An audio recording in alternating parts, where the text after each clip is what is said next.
Good morning, everyone. Happy Monday morning, 8 a.m. for some of you, wherever you might be, and for me at this moment, 5 a.m. So I'm going to wait for you all to come on and say hi. Let me see you all in the comments. We're talking about permission this morning. Permission, waiting for permission. All right, I see that some of you all are joining us. Can you just say hi in the comments? So I can hear. I have to be on my phone. I can know that you're here. That you can hear me is more important, and that you can just comment so that I can know that you're here. One of the fun things about doing this on my phone is that I sometimes can't get to see the comments, and it's super frustrating. But if you're here and you're saying hi to each other, then that's all that matters. All right. So this morning we're talking about permission. And, as I was getting ready and putting on my makeup, P.S., shout out to the West Coast people because 5 a.m. is it's a whole other level. So those of you that, join me every Monday morning at 8 a.m. my time, 5 a.m. your time, I feel you. I feel you. So this morning I was putting on my makeup and I was thinking about, how I come up with the things that I share when I do these Facebook Lives. And I think it's important for you to know that 10 out of 10 times, 10 out of 10, I'm talking from only one of two places. I'm either talking to myself in the moment and sharing it with you as a topic, or I'm talking from myself. I'm talking from things that I've experienced, things that I observe mostly in my own life, in my own walk.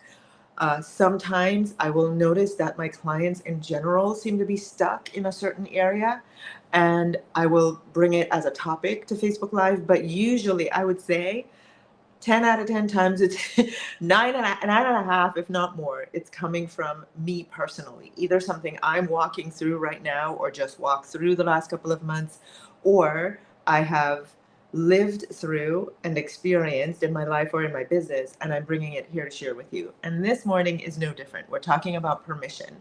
And one of the things that, I've noticed has been a repeated pattern.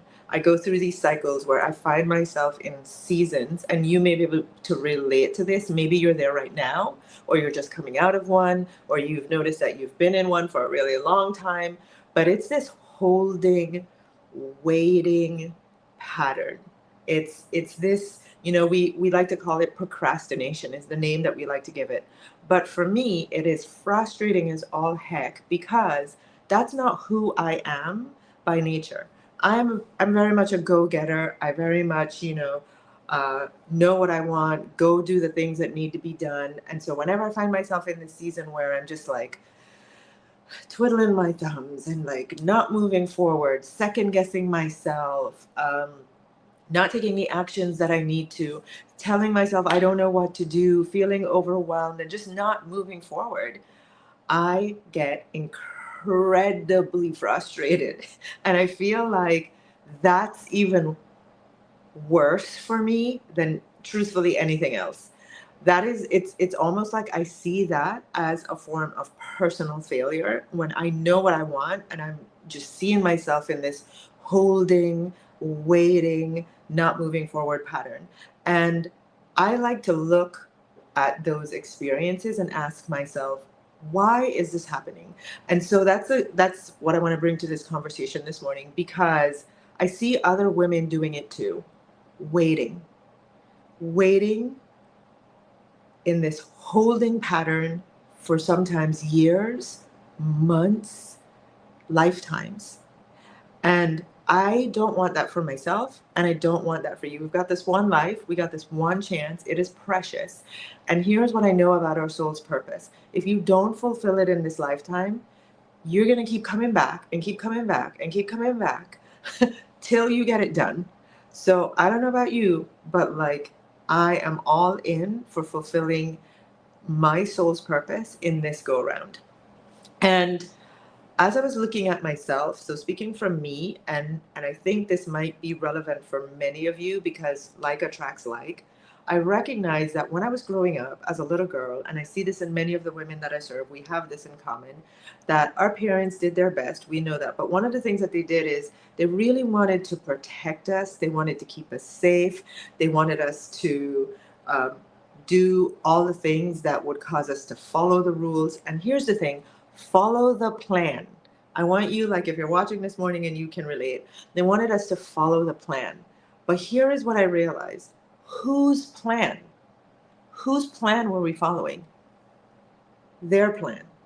Their plan for us to be a lawyer, a doctor, a scientist, something responsible and productive, and would get us a great job and set us up for life. And I get it. I'm a mom. I understand. Like, we as parents, we want to feel safe within ourselves, that we have done the right things to set our kids up so that they can be successful and they can have a good life. But it's really our plan. Just like for us, it was our parents' plan, it was their plan. And we did it. We fit inside every box they gave us to fit within. Whatever they needed so that they would be safe, we did it. We were really good rule followers. We were really, really good plan followers. And I realized, I think the first time I realized the impact of this in my life was during my first marriage, when I really wanted to start my own business. And my ex-husband is the kind of guy that needs me to have a job so he would feel safe. And so we had done this business, it hadn't worked out, and he was like, all right, go get a job. We tried it, it didn't work, go get a job. And he really needed me to do that so I would fit inside his box for what made him feel safe. And it was like, but that's not my plan. And I realized I was really willing to compromise my plan for his safety, my dream for his needs, my desires, my thing that was burning inside of me. And I just knew I wanted to be a business owner. Like, going back for a job was just not my thing. For him, it was safety. For me, it felt like death, right? And so I knew, or I should say, I saw myself like willing to compromise and willing to do what I had done my entire life, which was go back in a box that made it okay for somebody else to be okay. And that is what I want to talk about this morning, because I sat there and I remember I went and I told my ex-husband my idea for a business that I had. And he said, I can't see how that's going to work. And it really sank me. And I responded by saying, okay, I guess I need to go get a job. But what I realized, it wasn't even like, yes, he was my husband and my partner at the time. So I was going to share this dream with him. But you know what I was doing, ladies? And just pause for a moment and see if you do this. I was waiting for him to give me permission, for him to say it was okay for me to go do this, for him to endorse it, for him to say it's going to be, you can do it because I'm going to make it work inside of our box, right? I was waiting for permission. And that is the thing that I notice whenever I'm in these seasons where I'm holding, I'm waiting, I'm procrastinating. I literally am following the model I had when I grew up as a child, which was somebody is going to say it's a good plan. It fits their plan. It is going to work.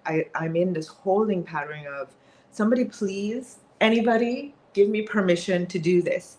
And now that we're in this, what I call it, this midlife season, this mid season of life, we have two things happening for us as women. We're in that season where, for men, they call it midlife crisis. For us, I'm going to have a whole other talk about this soon. But for us, we're in the season of questioning everything. And we have, at the same time, we're in an era like we've never seen, because, yeah, women go through this season every single day. They've been going through it throughout time. But right now, at this moment in time, we have another thing happening as well, which is conscious evolution is speeding up so quickly, and it is literally forcing our hand. Like I've been saying for months, the fluffy BS, like external validation things, those days are over, and we are all facing this impending question, which is, what do you want? What do you want now? Nobody's going to give you permission. You need to figure out what you want. You have like the rest of your life. Like, it is go time. It is go time now, like it's never been. And consciousness is evolving at such a rapid speed that it is carrying us on this wind that's saying, you have to answer this question, and you have to answer it for yourself, and it's time to act on it. So we see ourselves in this, like, what do you want? There's more to life than this. What is that dream that you have been, harnessing but not taking action on? And I don't know if maybe I'm only speaking to me this morning, but I realize I've not been waiting for something. I've not been procrastinating. I've just not been willing to give myself the permission that I am the only one that can give myself that permission to move forward with this dream. And that's what I want to talk about this morning. Hang on. I want to make sure I say this. As grown women, we've spent most of our years seeking approval, seeking validation, seeking permission. And it's caused us to build this habit, this habitual way of operating in life where we have no idea what it feels like to grant ourselves that permission.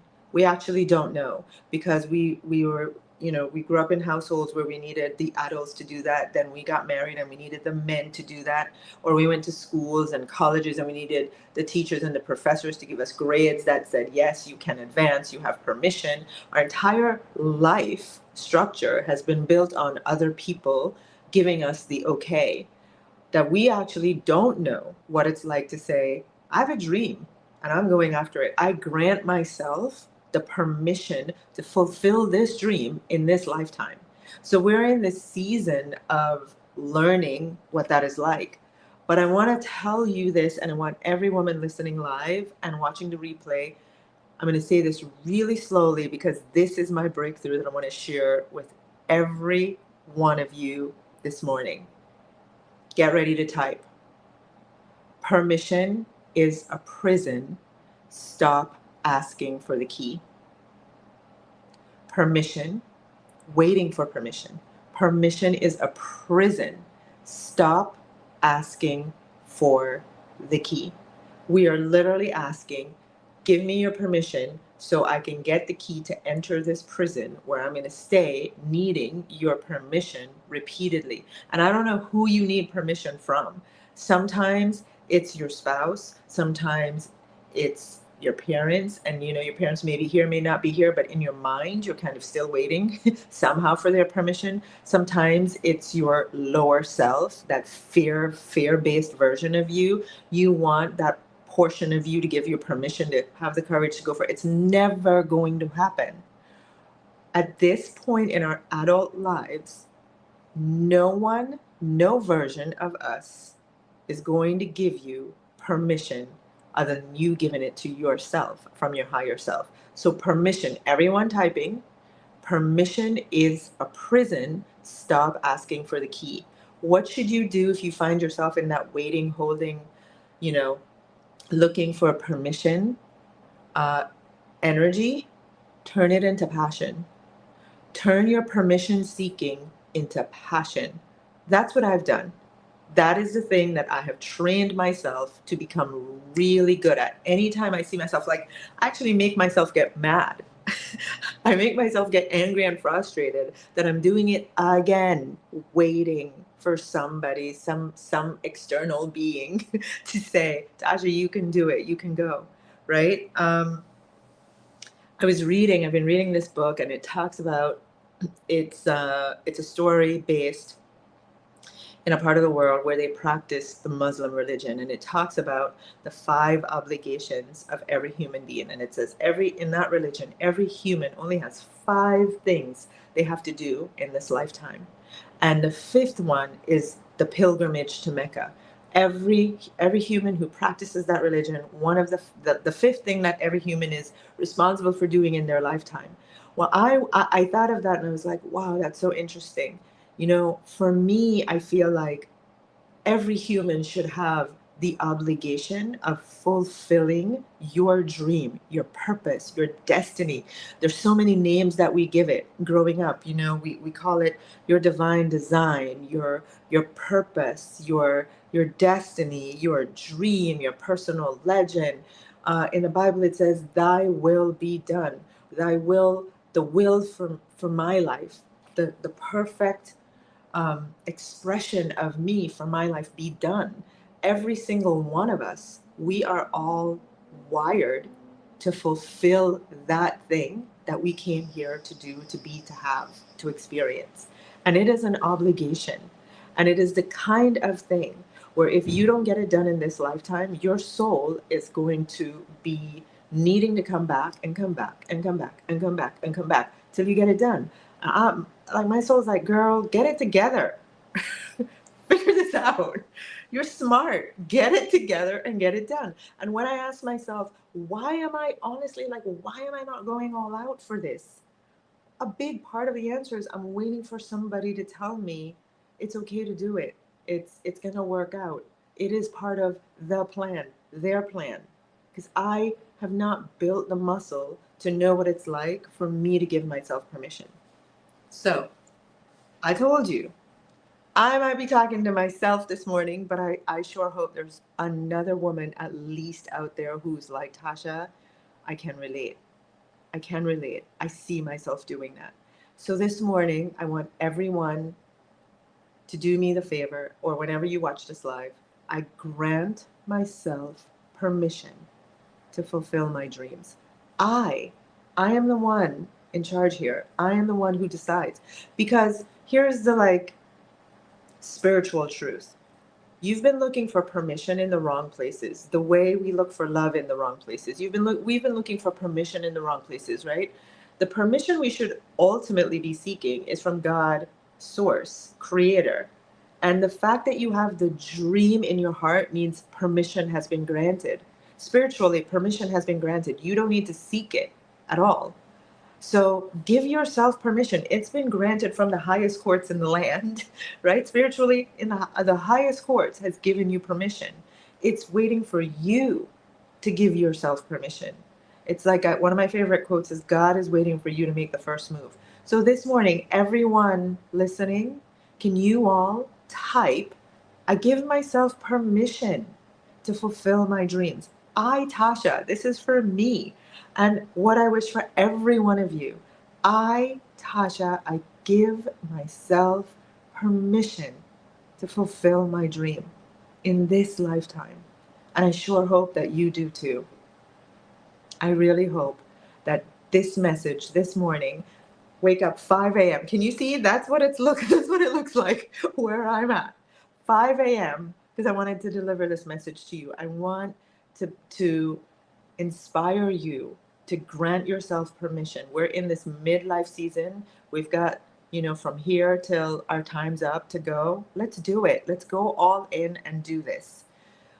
Now, I started last week talking about wealth archetypes and really helping you to look at what other aspects of your personality, your identity, the way you seek permission is one aspect of your identity that might be holding you back. And so I invited everyone watching to take this quiz. It's the wealth archetype quiz. So if you did not take it last week, hundreds of you took it. But if by some chance you did not take that wealth archetype quiz, so you can decode your wealth archetype and figure out what aspect of your identity is really running how you are fulfilling your dreams. And by the way, wealth is the fulfillment of your dreams. So every time I talk about wealth, it's not just dollars and cents, it's the fulfillment of your soul's purpose. That is the ultimate wealth in this lifetime. So if you really want to know what's, like empowering me or what's disempowering me, what's helping me or what's hindering me, I invite you to take this quiz. Type the word quiz. Hang on one quick second. Let me put it on up here. Type the word quiz in the comments. check your DM and do the quiz. Everyone here that has done it can tell you it literally takes 60 seconds, but it's going to give you, you're going to get an email. By the way, if you took the quiz and you didn't see the email, I know right when you finish the quiz, there's a quick little answer that tells you this is your wealth archetype, but we give you a PDF in email that's pretty detailed, and it tells you this is where you're stuck. This is where what you need to work on. So you want to check your emails. Email from Tasha at tashachen.com, and the subject is discover your wealth archetype. It might have gone to your spam folder, so make sure after you take the quiz you check your email and you see that report, because that is the powerful thing. Now, so if you haven't taken the quiz, type the word quiz, check your DM, and make sure that you do that quiz, because it's going to give you a bit more information regarding all of this, the aspects of your identity that might be holding you in place. The other thing I want to say is on July 12th, save the date. I still have not started giving you access to this too much. Only those of you that take the quiz can register. But on July 12th at 12 Eastern, I'm going to do one of the most powerful activities I think I have done this year. It is called the Wealthy Me Manifestation Board event. You know I love manifestation boards because I am a firm believer that if you can see the version of you who already granted herself permission and fulfilled her dream, if you can see her, you'll believe her. But in that session, I want you to hear from her, because sometimes you're waiting for someone outside of yourself to speak life and truth and power and permission. And if you can hear from her, you will take the steps in the 3D reality that's needed to collapse time so you can be her. And so in that event, that's what we're going to do. We're going to see her, we're going to hear from her, we're going to channel her, we're going to spend time with her, we're going to feel her in our body. There is a version of you that has already been living all of these dreams. And the more time you spend experiencing her is the faster you become her. That's what I realized. I sometimes spend a lot of time as little girl Tasha waiting for all these dreams to come true, when there's actually a wealthy version of me that already exists. And those of you that, you've been studying quantum manifesting, quantum physics, quantum, all these things that talk about parallel lifetimes, parallel realities. It is a fact. It is a fact. And we're going to talk about that in this event to help you choose, because you are at point A and you have the option of point C, D, E, F, G, all the way to Z. You have all these options, and we're going to help you to choose the option that is the highest, wealthiest version of you in that event. So make sure, can you all type July 12th in the comments, 12 Eastern. I'm pretty certain it's a Saturday. So make sure you have that time dedicated for us to spend 60 minutes with that version of you. All right. I'll see you all. Have a wonderful week. I'm out here on the West Coast. I'm going to have a wonderful day. It's kind of nice to wake up early and know I have the whole rest of the day to have fun. Go have fun. Give yourself permission today to do something that the adult you just wants to do. You want to sleep in? Sleep in. Don't feel like, don't feel like answering the phone today? Don't answer it. You feel like just dreaming your wildest dreams? Dream. Do whatever it is. Give yourself permission to do whatever it is that lights you up the most today. Well, I love you all. Go have an amazing rest of your day and week. Take care, everyone.